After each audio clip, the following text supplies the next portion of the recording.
Assalamualaikum warahmatullahi wabarakatuh. Selamat pagi dan salam sejahtera untuk kita semua. Perkenankan, nama saya Mega Sukmawati, salah satu dosen akuntansi dari STIE Dr. KHZ Mutakin yang saat ini beralih menjadi Fakultas Ekonomi dan Bisnis Universitas Islam Dr. KHZ Mutakin. Perkenankan saya untuk menjelaskan mata kuliah yang saya ampu, yaitu akuntansi perbankan. Video ini dibuat dengan tujuan untuk memenuhi salah satu persyaratan sertifikasi dosen tahun 2024, yaitu pernyataan diri dosen dalam unjuk kerja Tridharma Perguruan Tinggi atau PDD UKT-PT, khususnya di aspek pengajaran. Saya akan memulai dengan menjelaskan deskripsi dan informasi umum dari mata kuliah akuntansi perbankan. Mata kuliah akuntansi perbankan merupakan mata kuliah wajib mahasiswa semester 4 pada program studi S1 Akuntansi Fakultas Ekonomi dan Bisnis Universitas Dr. KHZ Mutakin.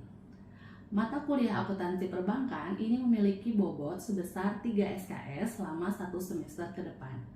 Bahasa pengantar yang digunakan adalah bahasa Indonesia. Capaian pembelajaran mata kuliah akuntansi perbankan pada akhir perkuliahan ini ada 6, yaitu 1. Mampu memahami konsep dan prinsip dasar akuntansi perbankan. Yang kedua, mampu mengenal dan memahami akuntansi bank untuk sumber dana bank dari simpanan masyarakat, simpanan bank lain, dan sumber dana berupa pinjaman yang diterima.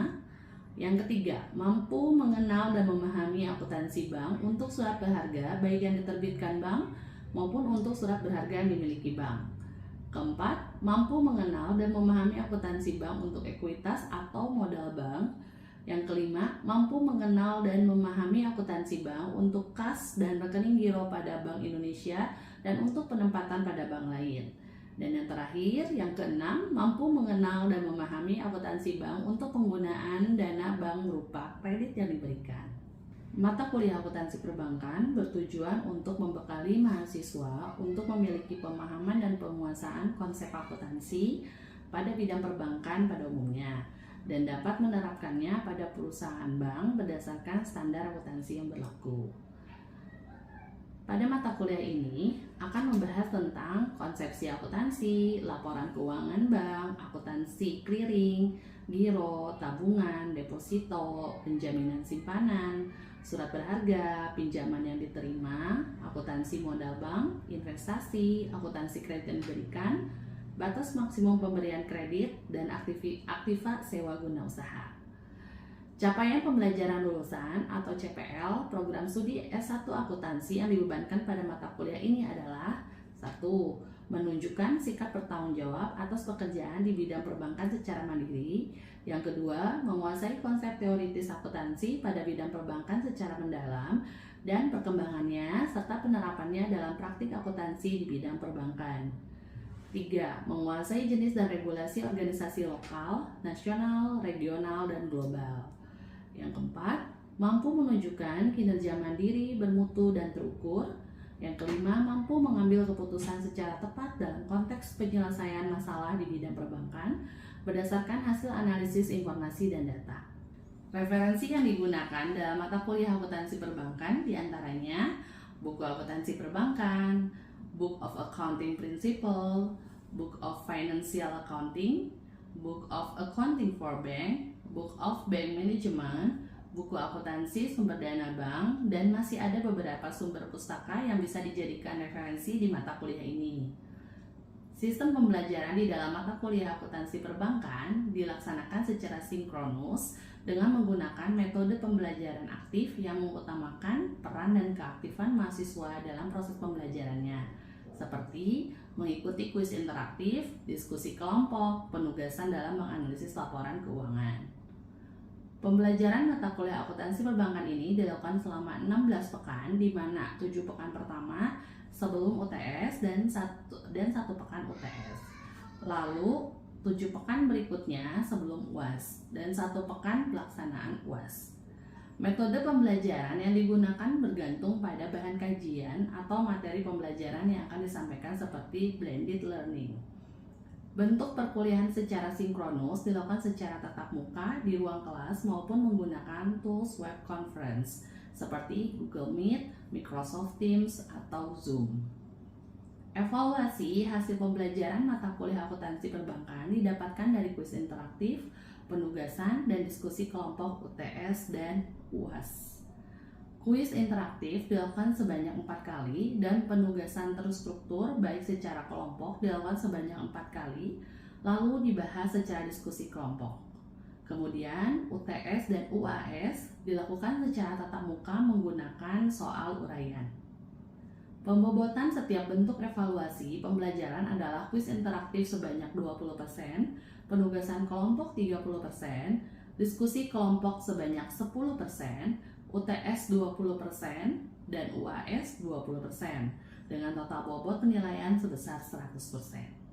Demikian informasi yang bisa saya sampaikan mengenai mata kuliah akuntansi perbankan untuk mahasiswa program studi S1 Akuntansi Fakultas Ekonomi dan Bisnis Universitas Islam Dr. KHIZ Mutakin.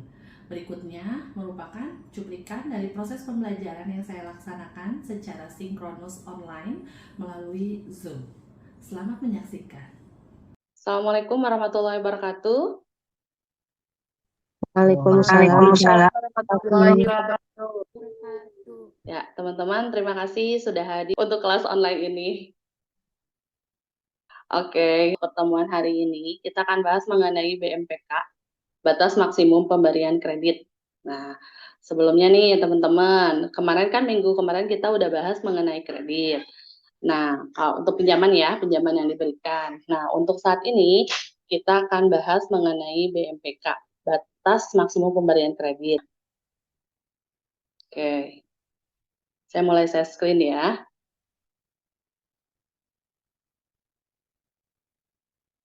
Oke, saya flashback dulu ya teman-teman mengenai materi yang kemarin. Oke, masih ingat nggak? Kemarin itu kita bahas kan mengenai kredit. Sebentar, saya share dulu materinya, biar teman-teman ada gambaran. Nah, ada yang masih ingat dengan materi kredit sindikasi? Teman-teman, ada yang masih ingat sama materi kredit sindikasi? Boleh? Kan kemarin kita sempat bahas tuh kredit sindikasi ya. Kredit sindikasi itu apa sih gitu kan? Nah, coba teman-teman, ada yang masih ingat dengan materi kredit sindikasi? Mungkin Asilah masih ingat nggak Asilah? Adik, mungkin Bu, seingat lama kalau misalkan kredit sindikasi itu kayak pemberinya itu lebih dari satu bank gitu Bu, untuk memberi pinjaman Bu. Iya, kenapa tuh bisa melebihi satu bank yang memberikan kreditnya? Karena mungkin setiap bank itu memiliki batas maksimum pemberian kredit juga gitu Pak, gitu Bu. Mungkin nggak sepenuhnya bisa diberikan karena ada batas maksimum tersendiri. Betul ya. Nah, jadi karena adanya batas maksimum pemberian kredit sehingga dikeluarkanlah kredit sindikasi. Nah, kredit sindikasi itu kan kemarin dikasih contoh. Contohnya misalnya untuk pembuatan proyek jalan tol. Nah, sedangkan membutuhkan biaya yang besar. Contohnya misalnya kayak kemarin tuh jalan tol Cipali, butuhnya tuh sekitar 14 triliun. Nah, sekitar 14 triliun itu kan tidak mungkin ya diberikan oleh satu bank saja karena itu nilainya sangat besar sekali. Maka dibuatlah kredit sindikasi yang artinya kredit yang diberikan oleh beberapa bank dan ada satu koordinator bank yang mengatur kredit tersebut. Oke, kita bahas selanjutnya mengenai BMPK. Ini masih berhubungan dengan yang kemarin.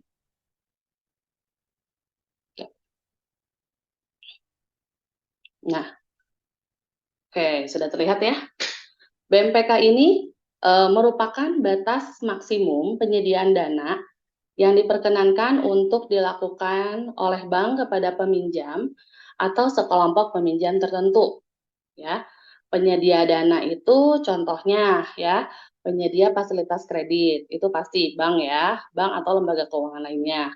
Lalu ada juga surat berharga, ada penempatan antar bank, penyertaan dan transaksi rekening administratif. Oke. Nah, selanjutnya di sini ada pos-pos yang diperhitungkan dalam menentukan batas maksimum pemberian kredit.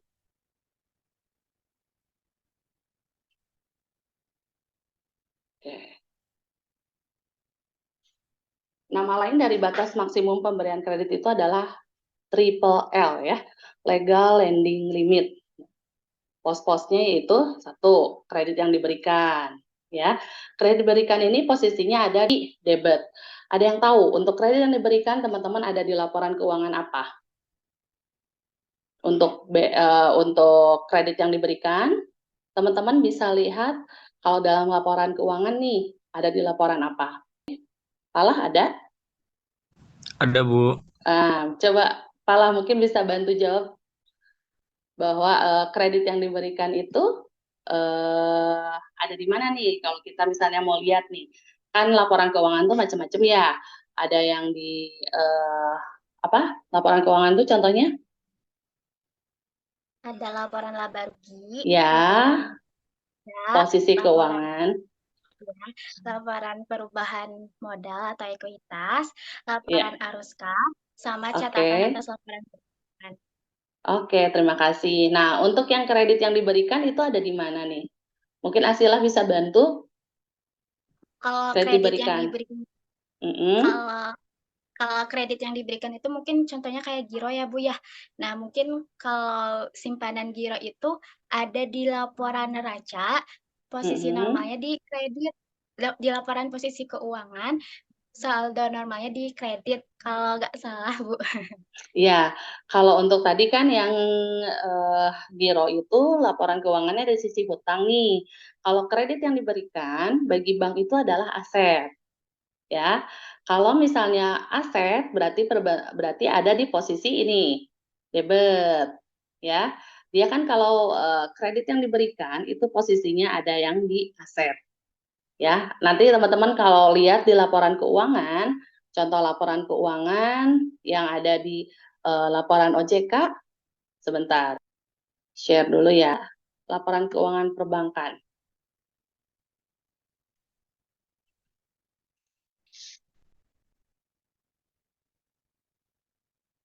Oke, kita bisa lihat di portalnya OJK, ojk.go.id, ya. Di sini kita bisa lihat ada di menu perbankan. Nah, kita lihat di laporan publikasi. Nah, dari laporan publikasi ini kita bisa ambil misalnya contoh jangka waktunya triwulanan. Kita ambil yang akhir periode, ini kan per 3 bulan ya, kita bisa ambil per Desember, misalnya tahun 2022. Oke, kita bisa pilih banknya, misal kita ambil Bank Persero. Bank Persero itu ada Bank BRI. Oke, misal BRI, kita buka laporan neracanya ya. Kita buka laporan neracanya. Oke, kita tampilkan. Oke, nah ini muncul. Nah, di sini kan kita bisa lihat nih, ada laporan bank dan ada laporan konsolidasi. Kalau bank ini mencakup laporan keuangan yang khusus untuk perbankannya saja. Kalau konsolidasi dia gabungan dengan anak perusahaan. Nah, di sini kita lihat ini sisi aset, ya berarti sisi debit kan ya. Sisi debit kita akan lihat di sini. Ada kredit yang diberikan. Nah, ini ya. Pos ini nih yang ada termasuk ke dalam BMPK. Kredit yang diberikan. Oke, jelas ya. Kenapa kredit yang diberikan dalam bank itu posisinya ada di debit? Karena di dalam neraca dia ada di aset. Ya, kalau dalam laporan perusahaan manufaktur, perdagangan, itu dia posisi piutang. Walaupun namanya kredit, tapi bukan posisinya di kredit, ya. Dia tetap posisinya di debit. Ya, kredit ini ibaratkan Kalau dalam perusahaan manufaktur atau perdagangan itu adalah piutang, ya. Inilah piutangnya perbankan, kredit yang diberikan. Oke, kita lanjut materi lagi. Nah, untuk BMPK ini, kredit yang diberikan ini posisinya ada di debit. Oke. Baki debit, beda ya teman-teman, debit sama baki debit. Kalau baki debit itu adalah outstanding. Outstanding itu apa? Outstanding itu adalah kredit yang dipakai. Contoh nih, teman-teman mengajukan kredit rekening koran atau kredit lokal ya istilahnya. Itu misalnya 1 miliar. Tapi ternyata yang dipakai sama teman-teman itu hanya 500 juta. Nah, berarti baki debitnya itu adalah 500 juta atau outstandingnya berarti hanya 500 juta. Outstanding itu berarti utang yang dipakainya saja. Oke, itu ya. Lalu yang kedua ada namanya surat berharga. Nah, surat berharga balik lagi nih. Surat berharga juga posisinya tadi ada di aset ya. Nah, ini surat berharga yang dimiliki. Posisinya ada di aset, berarti dia di posisi debit. Surat berharga macam-macam ya. Kemarin sebelumnya di pertemuan sebelumnya kita juga sudah bahas ada namanya surat berharga pasar uang. Nah, ini berarti yang jangka pendek. Oke. Lalu penempatan antar bank atau bank lain didasarkan pada nilai nominal, kecuali sertifikat deposito dan surat berharga yang dinilai berdasarkan harga perolehan. Penempatan ini dapat berupa giro, ya, deposito, call money, kredit, sertifikat deposito, dan surat berharga. Oke, ini penempatan pada bank lainnya ya. Lalu ada penyertaan. Nah, penyertaan ini adalah jumlah dana yang ditanamkan oleh bank dan didasarkan pada nilai penyertaan yang tercatat di neraca. Oke, kita lihat di neraca ada penyertaan. Nah, ini ada penyertaan modal, ya. Ini posisi di asetnya. Oke. Lalu ada namanya transaksi rekening administratif. Nah, untuk pos ini terdiri dari garansi yang diberikan dari risiko kredit dari transaksi derivatif. Ya, mungkin nanti kita akan bahas di pertemuan selanjutnya mengenai derivatif ini ya. Oke.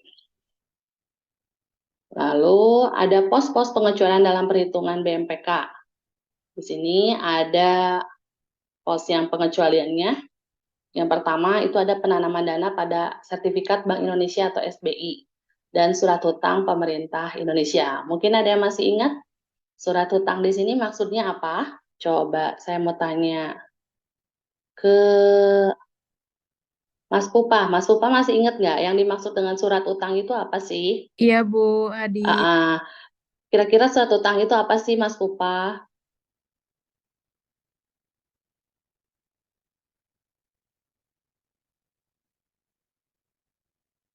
Oke, lupa ya. Surat utang. Mungkin surat utang itu adalah biasanya disebutnya kita apa? Oh, obligasi. Ya. Di sini yang dibahas ini adalah surat utang pemerintah Indonesia. Contoh adalah pemerintah Indonesia mengeluarkan obligasi. Ya, mungkin teman-teman dulu pernah dibahas ya mengenai obligasi. Itu ada beberapa macam obligasi yang dikeluarkan oleh pemerintah Indonesia. Ada ORI, ya, ada sukuk retail, ingat itu yang syariahnya, terus ada saving bond retail, dan ada sukuk tabungan. Kalau yang valuta asingnya itu ada Indon, Indois ya. Mungkin sekilas saya dulu pernah bahas ya. Oke, selanjutnya ada penanaman dana yang diterbitkan atau dijamin oleh pemerintah Indonesia atau dijamin oleh Bank Indonesia. Ini penempatan untuk dana BI ya. Ada Skrido dan sebagai Askrino ini sebagai penyalurnya ya. Oke, lanjut ada penyertaan modal. Penyertaan modal sementara pada perusahaan debitur untuk mengatasi gagalan kredit, atau namanya restrukturisasi kredit. Lalu yang keempat, ada penyediaan dana yang dijamin oleh cash collateral.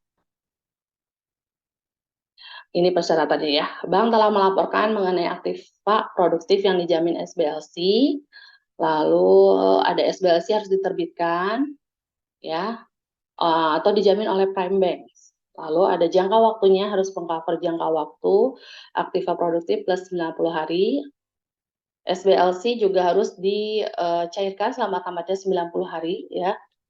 Dan bila SBLC tidak bisa dicairkan, maka penyediaan dana ini menjadi diperhitungkan dalam BMPK. Khusus tagihan kepada prime banks yang berperingkat A dikecualikan dari perhitungan BMPK sebab dianggap tidak berisiko. Ini untuk yang khusus tagihan kepada prime banks. Lalu ada penempatan dana antar bank yang dijamin oleh pemerintah. Nah, selama masih berlaku ya, sepanjang bank tempat penempatan memenuhi syarat penjaminan, penjaminan pemerintah diberikan kepada kewajiban bank, bukan aset bank. Kewajiban tersebut setiap bank berbadan hukum Indonesia. Oke, lanjut. Ada pengambil alihan negosiasi wesel ekspor berjangka yang diterbitkan atas dasar LC berjangka. Nah, ini penentuan, lanjut ya, penentuan batas maksimum pemberian kredit. Nah, untuk penentuan BMPK ini, itu sebenarnya itu untuk mengatur portofolio kredit perbankan, agar tidak terakumulasi pada satu kelompok atau individual. Jadi, jangan sampai nih si bank ini memberikan kredit terlalu maksimum atau terlalu besar kepada satu kelompok atau individual. Kebayangkan kalau misalnya tiba-tiba nih sudah diberikan kredit, tapi ternyata usahanya terkendala. Nah, lalu muncullah kredit macet. Nah, itulah hal yang dihindari oleh pemerintah. Makanya pemerintah juga mencanangkan adanya penentuan batas maksimum pemberian kredit. Oke, nah ada beberapa pihak yang tidak boleh dibatasi pinjamannya ya. Di sini ada yang namanya pihak terkait. Nah, pihak terkait itu peminjam dan atau kelompok peminjam yang mempunyai keterkaitan dengan bank. Jadi kalau misalnya disebut, oh ini termasuk pihak terkait, nah berarti itu ada hubungan tuh sama bank. Siapa aja sih pihak terkait di sini? Ada pemegang saham, ya. Pemegang saham bank itu bisa perorangan sebesar 10% atau lebih. Lalu ada pemegang saham berbentuk perusahaan, ya. Dia pemilik sebesar 10% atau lebih. Jadi kalau misalnya masih di bawah 10% masih oke. Terus lalu ada anggota dewan komisaris, ada anggota direksi, terus ada keluarga sampai derajat kedua dalam garis lurus maupun garis ke samping. Ya, itu contohnya orang tua kandung gitu atau tiri atau angkat gitu ya. Itu termasuk pihak terkait. Lalu ada perorangan. Ya, perorangan sebagai pemegang saham perusahaan sebagaimana dimaksud dalam poin B yang memiliki saham lebih dari 25%. Dan seseorang yang sangat mempengaruhi perusahaan tersebut. Nah, itu juga disebut dengan pihak terkait. Lalu ada pejabat bank. Nah, pejabat bank yang mempunyai fungsi eksekutif, dia juga termasuk pihak terkait. Ya, contohnya nih misalnya ada pejabat satuan kerja audit intern atau dewan audit. Ya. Lalu ada perusahaan yang dimiliki oleh pihak-pihak A sampai G, berarti ini ya. Kalau ada perusahaan yang dimiliki oleh orang-orang ini atau badan usaha ini termasuk juga pihak terkait, ya. Karena kan kemungkinan ada aliran dana masuk ke situ. Lalu perusahaan yang secara operasional, pengawasan dan dalam pengambilan keputusan dipengaruhi oleh pihak-pihak A sampai dengan G. Oke. Lalu ada anak perusahaan bank dengan kepemilikan bank lebih dari 25%. Nah, itu juga termasuk yang disebut dengan pihak terkait. Oke, lalu ada yang namanya juga selain ada pihak terkait juga ada pihak tidak terkait, ya berarti di luar yang tadi yang saya sebutin. Nah, kalau yang terkait itu ada ketentuannya nih. Untuk peminjam individual itu ditetapkan maksimum sebesar 10% dari modal, ya. Sedangkan untuk keseluruhan pihak terkait ditetapkan maksimum sebesar 10% dari modal. Jadi pinjamannya itu tidak boleh melebihi 10% dari modalnya itu ya. Itu batas maksimum pemberian kredit kepada pihak terkait. Lalu untuk pihak tidak terkait di sini ya. Pengaturan BMPK untuk pihak tidak terkait ditetapkan untuk peminjam individual atau kelompok peminjam ditetapkan sebagai berikut. Nah, ini 30% dari modal sejak 31 Desember 2001, 25% dari modal sejak tahun 2002, dan 20% dari modal sejak Januari tahun 2003. Oke, nah ini selanjutnya kelompok peminjam. Kelompok peminjam adalah sejumlah peminjam yang satu sama lainnya mempunyai keterkaitan dalam hal ini kepemilikan. Untuk induk perusahaan memiliki saham anak perusahaan sebesar 25% atau lebih. Perusahaan memiliki saham perusahaan lain sebesar 25% atau lebih, yang disebut dengan kelompok peminjam ya, yang punya keterkaitan. Lalu yang kedua ada kepengurusan. Nah, kepengurusan itu ada direksi, komisaris, pejabat eksekutif satu perusahaan, atau merupakan komisaris, direksi, pejabat eksekutif perusahaan lain yang masih ada keterkaitan dengan perusahaan yang dimaksud. Lalu ada hubungan keuangan. Dari suatu perusahaan bertindak sebagai penjamin penyediaan dana yang diterima perusahaan lain, ya, atau biasanya tuh yang biasanya kita kenal tuh corporate guarantee. Nah, ini juga termasuk ke dalam kelompok peminjam yang mempunyai keterkaitan. Nah, untuk pelampauan BMPK, ini ada formulasinya ya. Formulasi pelampauan BMPK ini rumusnya penyediaan dana pada tanggal laporan ya dibagi modal pada tanggal laporan BMPK dikali 100%. Dikurangi BMPK pada waktu itu. Itu yang pelampauan BMPK-nya. Ya. Bank dianggap melampaui BMPK apabila bank melakukan penyediaan dana melebihi persentase maksimum karena perubahan-perubahan yang terjadi setelah penyediaan dana realisasi.